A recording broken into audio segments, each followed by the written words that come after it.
A Ukrainian official says that Russian shelling has killed another 2 people in Ukraine's second largest city, Kharkiv.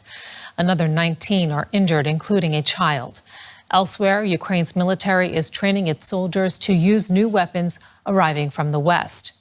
Kyiv hopes that the new anti-tank rocket launchers and mortars will change the tide of the war. Earlier, Washington announced it was also sending more longer-range arms to Ukraine. Russia has criticized the U.S., saying the move forces Moscow to widen the conflict in Ukraine. As the West pours more and more long-range weapons, such as HIMARS, into Ukraine in an impotent rage, or in a desire to exacerbate the situation as much as possible. That means the geographical tasks of the special operation will extend still further from the current line.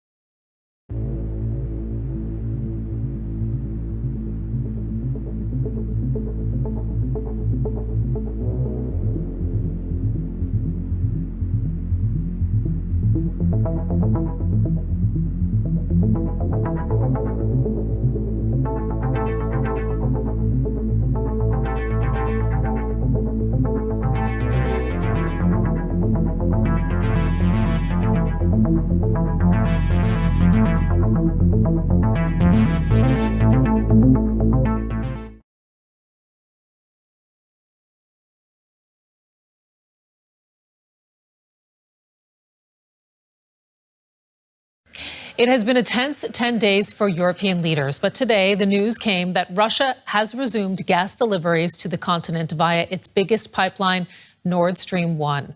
The pipeline was shut down for 10 days for scheduled maintenance. And many feared Moscow would not resume supplies because of tensions over its invasion of Ukraine. But despite the fact that the gas is flowing again, it is expected to fall short of capacity, and the outlook is uncertain.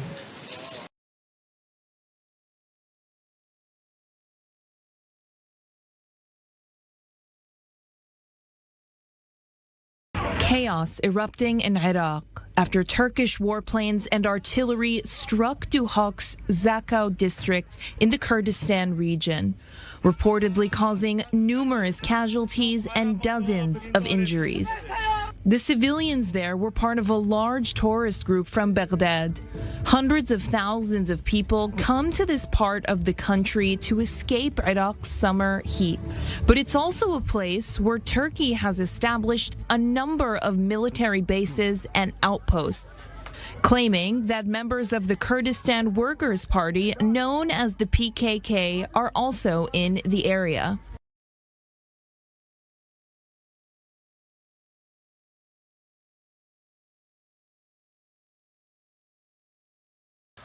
The president's been taking the heat from fellow Democrats who insist he's not doing enough to combat climate change. And they were disappointed with no announcement of a climate emergency or executive action, only a repetition of the threat that he'll take action if Congress doesn't. This is an emergency, and I will look at it that way. I said last week, and I'll say it again loud and clear. As president, I'll use my executive powers to combat the climate crisis in the absence of congressional action.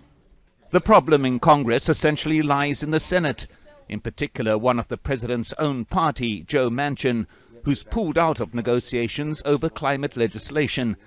Given the Senate's 50-50 split, this means unless some Republicans break party ranks, any legislation will simply not pass.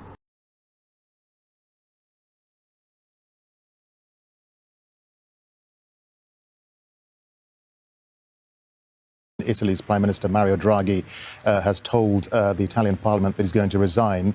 The House was just about to debate a confidence vote in him and his government. And just to remind our viewers that yesterday Draghi won a confidence vote in the Senate. But the problem was 3 of his crucial coalition partners failed to vote in that. And there was a general fear that without those votes, his coalition, his unity government would resign.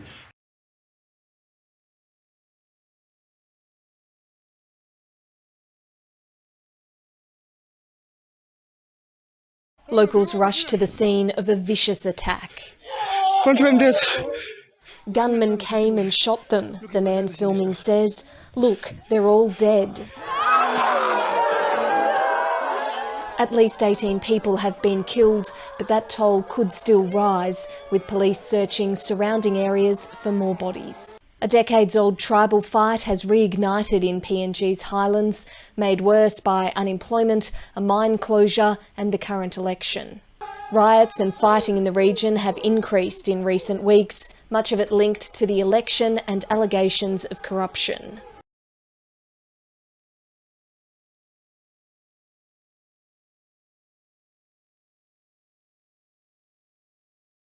Surging infections and people in hospital. This is Australia's third Omicron wave, fuelled this time by the rapid spread of variants BA4 and 5.